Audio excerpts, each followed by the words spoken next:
Hi, Bashar. Good day, good day. What would you like to discuss with us this day? Uh, can you tell me uh, what the seven-headed dragon, aka Lucifer, and the dragon's tail sweeping in the Book of Revelations, and the Year of the Dragon, and Jerry Sargent Star Magic, and the dragon's eye while you're meditating when you see one, and what do they all have in common? They are archetypal symbols of the journey of humanity in processing the different personality types that are investigating fear-based beliefs, negative beliefs, and transforming them into a positive understanding and creating an evolutionary path for yourself to reclaim your true power. Hmm. Wow, that was large. All right, if you say so. It was. um, how can we raise the frequency of our food? Like we can do the same thing to water. So when we say grace, should we actually be saying benevolent things about the food?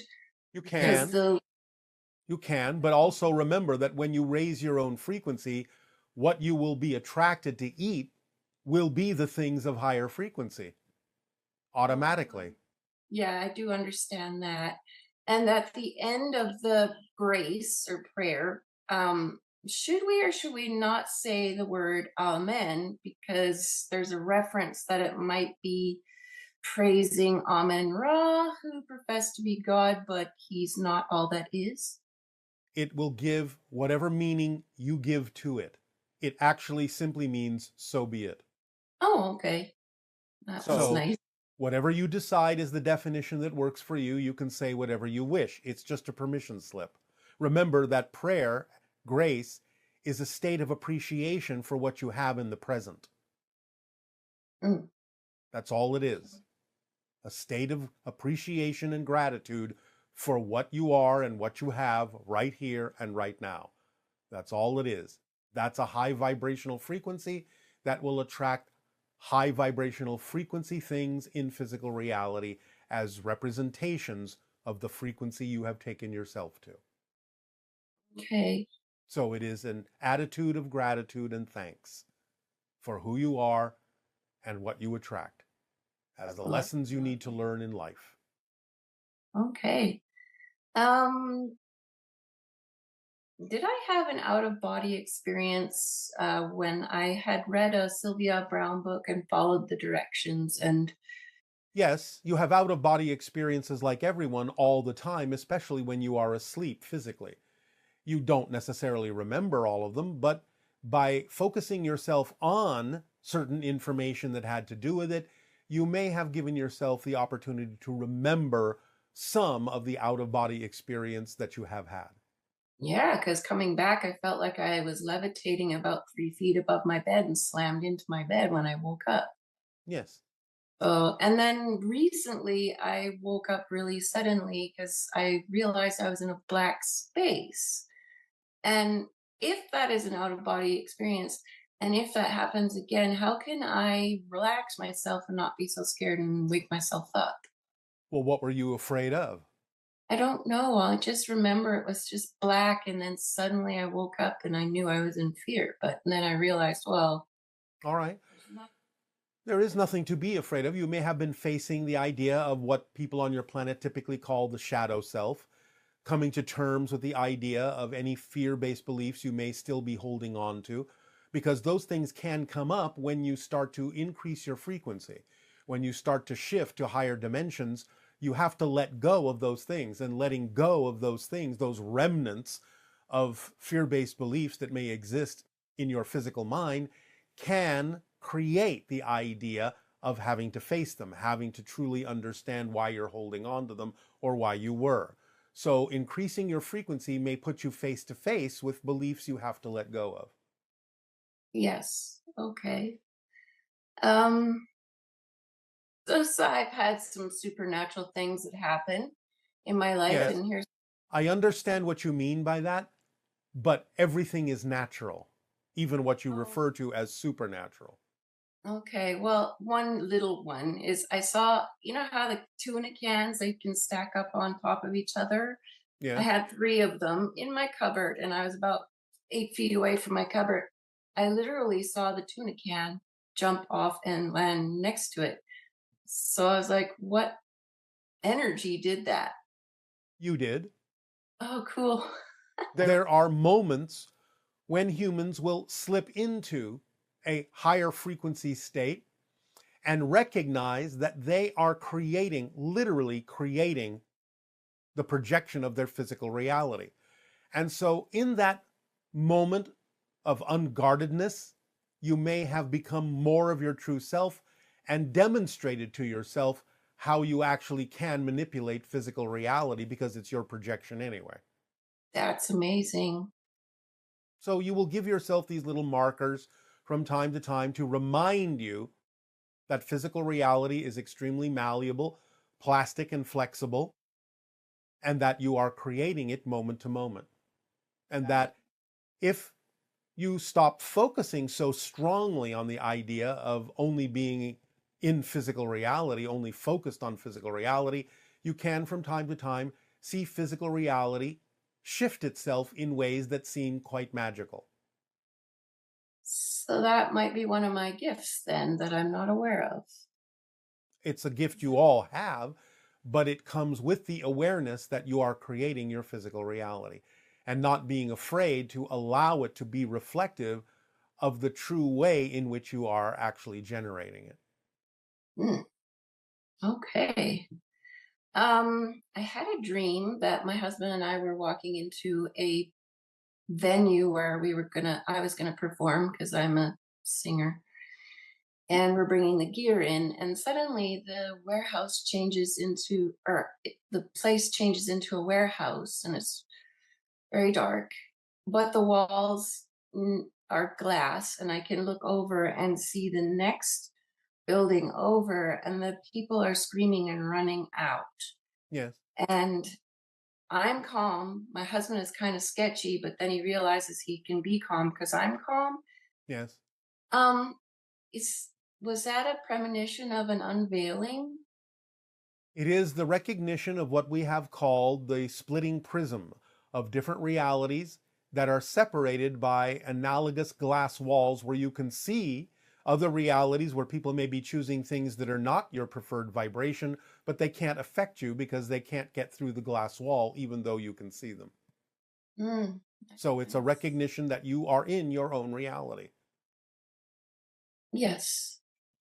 Okay. and that When there I is nothing to fear by observing what other people may be choosing in their realities that is not your vibrational preference. Because you have to match their frequency in order to experience what they're experiencing. Right. Which leads me to back when I was a kid, I used to think, do is the color purple to me the same color as the color purple to them? And then what Not I see as always. the shape of a human is that what they see? Not always. It might be similar, but it may not be identical. Because again, each of you have your own reality and your own interpretation of what you are creating as an interface in order to interact with other beings, other consciousnesses. But what you are interacting with is your created interface that makes sense to you, that is relevant as a Mhm. reflection to you. So it might be very similar, but it may not be identical. Okay. And as a child, I used to be super excited about going to bed because I would always dream of floating up. Yes.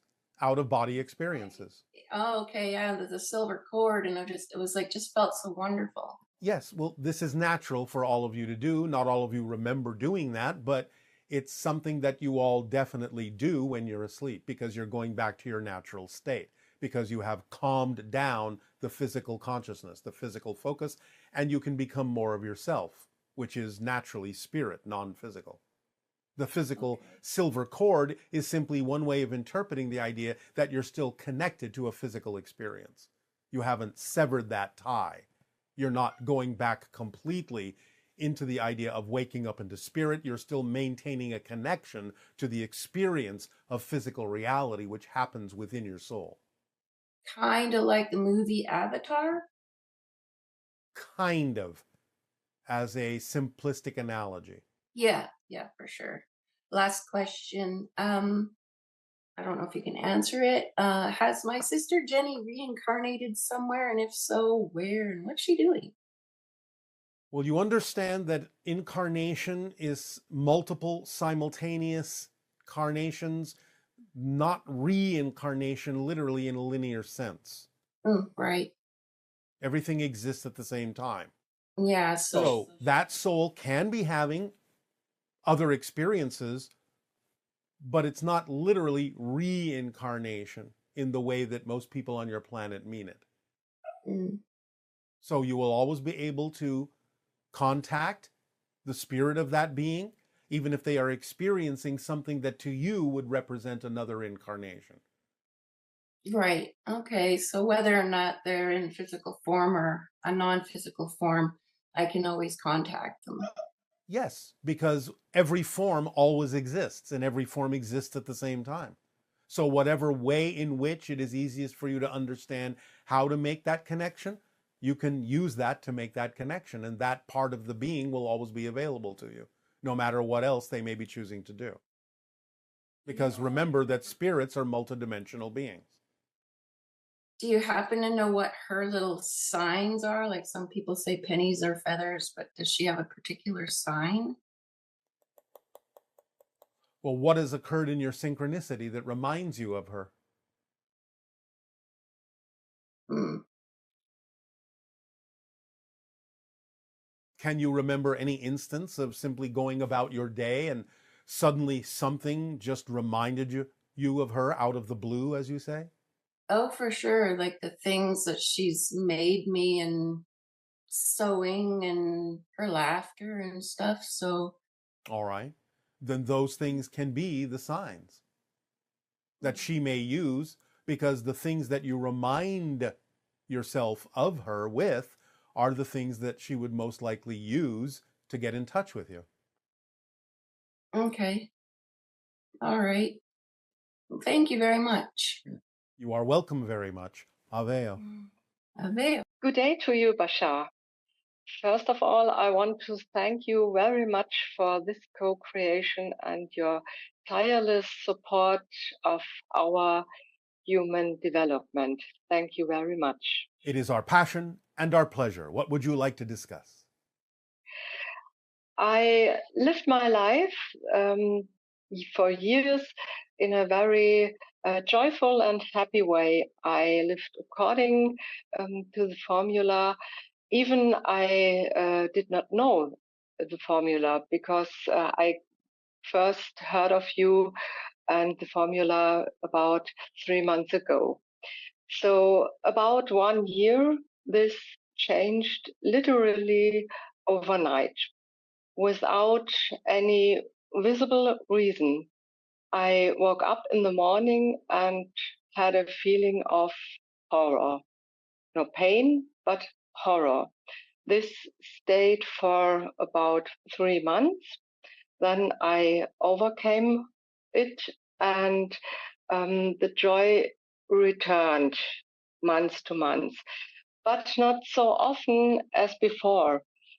So now I have a very happy day. I think one in a month. And the last day I was very, very happy was when I get to know about you 3 months ago. So, um, I mean, I don't feel bad or sad. It's a kind of neutral, but I miss this happiness, this feeling of being high without having taken any drugs. And my question is, how can I reconnect to this? Or should I reconnect? Should I trust that it will come when it's important for me? Yes, you must allow your life to unfold It is important for you to go through processes sometimes. The experience that you are describing is allowing your body consciousness to get used to the idea of higher frequencies, which sometimes it may treat as if it is dying. Exposure to higher frequencies may make the body consciousness feel like it is dying, and so that may incite survival mechanisms within you, creating the experience you had of what you are referring to as horror. But it is something that you are going through to allow your body consciousness to be more in alignment with your higher mind, your soul itself. And so, yes, the joy can come back more consistently if you are being of service to humanity through some particular action that represents your passion. So the more that you can interact and act with humanity in service to humanity in whatever way your imagination and creativity so directs you and so guides you, will allow the joy to come back into your life in a more consistent way. Wow, thank you. That helps. Didn't thought so. So I had two experiences with kind of light balls in my life. The first, 30 years ago, when I was walking home, a glancing, blending light appeared just in front of me. The second was about 15 years ago when I was walking the dog with the daughter of my former husband. And then a light ball crosses over our way from left to right very fast. And we both saw it with our physical eyes. So, do you have an idea what this was and what it should say to me? Well, these again have to do with your guides, with beings from other dimensions, allowing you to know that you can increase your ability to perceive them, stretching your senses as you expand your consciousness, giving you markers, in a sense, representations, in a sense, of vibrational frequencies to attain. So pay attention to how you felt when you experienced those spheres of light, those orbs of light, and allow yourself to come from that vibration of awareness, that vibration of astonishment, and know that they are reflections of the same kind of light that you give off as a soul, as a spirit, as a being, as a consciousness. So they are guides, they are friends, they are members of soul families. They are, in some way, shape, or form, helping to train you to perceive in other realms more readily. Okay. They are letting you know that you are never alone. Wow. That you always have help. Thank you. May you tell me something about the Masani? About your family? Is I that what you don't said? know. No, the Masani. I think it's Oh, Mazani. Masani, yes. Mazani, what people on your planet refer to as the tall grays. Ah, okay. Mm-hmm. That is the Mazani. Okay. Do they have special information for us? They do, but it is not something we can discuss at this time. Okay. I met one of them in a state between awakeness and sleep, Yes. like a very real dream. Yes. And he was coming towards me, standing in front of my bed. Was very, very tall. But in this state of nearly dreaming, I was afraid and I screamed, and then it appears. Again, it's about being exposed to higher frequency energies to get you used to them so that your physical consciousness will not react in a fearful way. So it will not assume that exposure to that energy means that you are dying. Again, remember, Many beings have frequencies that are very similar to spirit, and your body consciousness may interpret exposure to that energy as if you are now approaching spirit, which means that you are dying. So, in a sense, letting go of any fear of death will allow you to engage with higher frequency beings more readily, more easily, more comfortably. Okay, there's a point. I'm afraid of death. Yes. Okay. Okay. Remember that death is just waking up into your true self. That's all it is. Remember that this is a dream. Physical reality is a dream. You are in spirit right now. You never leave spirit. That's your natural state. So death is nothing more than waking up into your true self as a spirit and letting go of the dream you are having in part of your soul of physical reality. Mhm. That's all it is. Okay. Thank you. I have one more question concerning you and your people. Yes. Do you experience feelings and emotions Yes. similar Love, to us? joy, happiness, all of those kinds of positive emotions, as you would label them. We simply do not choose to experience things like anger or fear.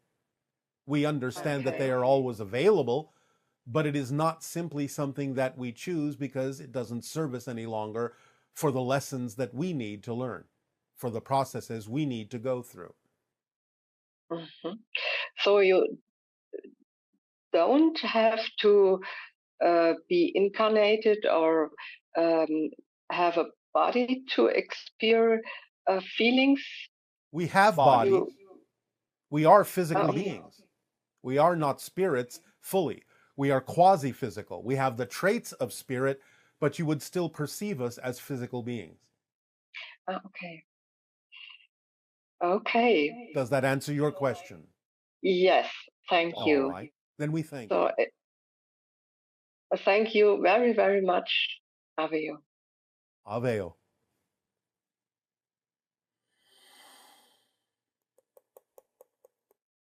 Hello, Bashar. My question is, I know that I'm shifting through infinite parallel realities in order to create this one continuous life experience as this human. But am I, as all that is, also simultaneously having, am I aware of, am I having infinite continuous life experiences as this human? Am I just having the one and I'm shifting through all the possibilities in order to create it? Or I am aware of infinite continuous life experiences as this singular human? Yeah. The idea is that all that is obviously aware of everything you're experiencing as an aspect of itself, including all the different parallel realities that you are choosing to go through and navigating through to create your timeline or your life stream. So you're experiencing it as an individual, and simultaneously all that is experiencing it as you and is aware of everything that you're experiencing as a part of itself. If that answers your question, then that is the answer. But some of the questions you are asking are superfluous. The first two questions were sufficient to answer what it is you're seeking. Yes. You are welcome. Thanks. Aveo. Hey Bashar, my question relates to self-love and ultimately how to stay in a vibration of self-love persistently. I've recently discovered that self-love is essentially the first key into getting into a higher consciousness, and I'm having trouble ultimately figuring out how to do it and staying there with environments, with thoughts, with circumstances, and so on and so forth of daily life. Thanks. Well, the first question is, why would you choose to leave that state? Why are you making those conditions, those outward conditions, more powerful than your ability to simply choose the state you prefer? Remember, acting on your passion must be done for its own sake. You can't make it conditional on outer conditions. Those are reflections those are opportunities to match those frequencies, but the question is, why would you choose to match the things that you say you don't prefer as states of being? So the question to ask yourself is, why would you choose to leave the state of self-love? By exploring that question, it will help you understand why you are doing that. Good day, good day. Good day, Bashar. I'm so happy to meet you. First, I would like to give you, Darryl, your entire team a heartfelt thank you for all that you do to bring these types of events to us. It is our passion and our pleasure. What would you like to discuss this day? Okay, so my question was about a recent challenge that I've had, and I was pleasantly surprised when, in trying to solve the challenge, I was led to my highest excitement. However, that path ended about 2 days ago, and so that leads me to my question for you today, which is, if we have loved ones who have cognitive deficits, is it okay to choose the course that can keep them at peace, even if it means to withhold information from them? Possibly. Again, if you are determining that the information you are sharing is something that is more important or less important for their peaceful state of being, you have to make that determination. But if you are withholding information that they need for their own process, then you may need to share the information. But you need to make the determination as to which way would allow them to exist in a state of being that gives them the opportunity to process things that would allow them to be more of who they truly are. So you can make that determination to not say something or to say something based on your determination of what will be creating the best state of being for them to be centered and to be who they truly are, which will give them the best opportunity to learn whatever lessons they are here to learn for their soul's growth. Do you feel capable of determining that? I feel like I do. So the two options that I'm looking at would be I know that you tell us about not to take away someone else's process. So I don't know if their process should be to experience lack and suffering.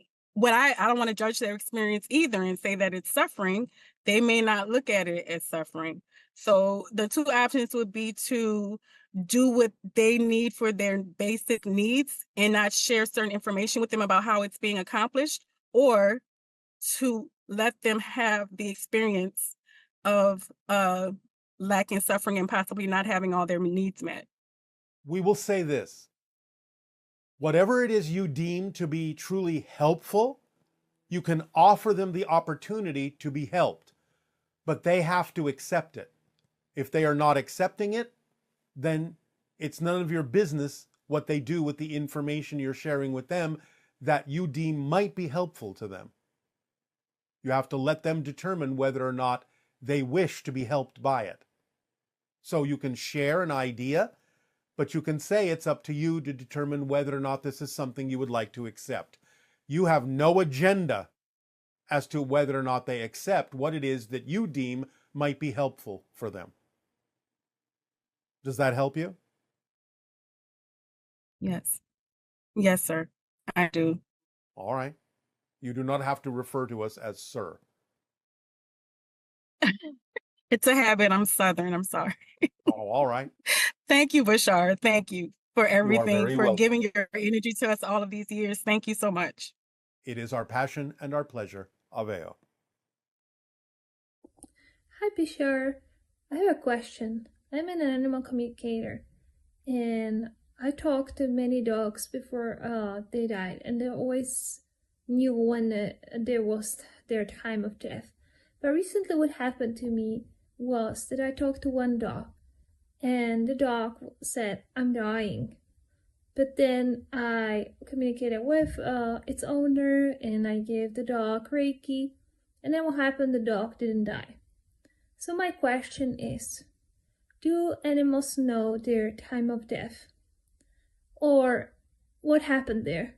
Could it be that the owner processed what it needed to process, and they move into different reality? And one more thing, do animals have spirit guides as humans do? Thank you. Yes. Yes to all of that.